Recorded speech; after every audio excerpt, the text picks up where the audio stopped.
Document দেখান না আমাকে।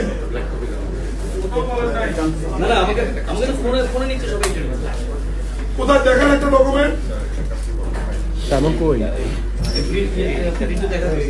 আপনি তো একদম প্ল্যানিং করে ষড়যন্ত্র করছেন। আপনি তো সরকারের বিরুদ্ধে। সাধন ভাই চিনলে কি হবে? চট্টগ্রাম উন্নয়ন কর্তৃপক্ষ 36টা প্রবলেমটা হচ্ছে আপনাকে নিয়ে। মিডিয়াতে আপনার কোনো বক্তব্য নাই। আপনি বারবার আপনারা আমার সাথে আসেন।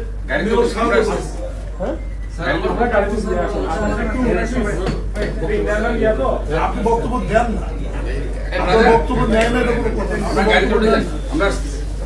সাংবাদিক ভাইরা আমরা এখানে কোনো ব্রিফ করবো না। আমরা প্লিজ কর্তৃপক্ষ চেয়ারম্যান আপনি চট্টগ্রাম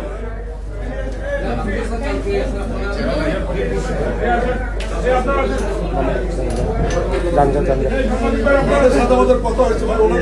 ওনাদের পেমেন্টের ব্যাপারে আপনার কোনো খবর না। ওনার টাকা পাবে সেনাবাহিনী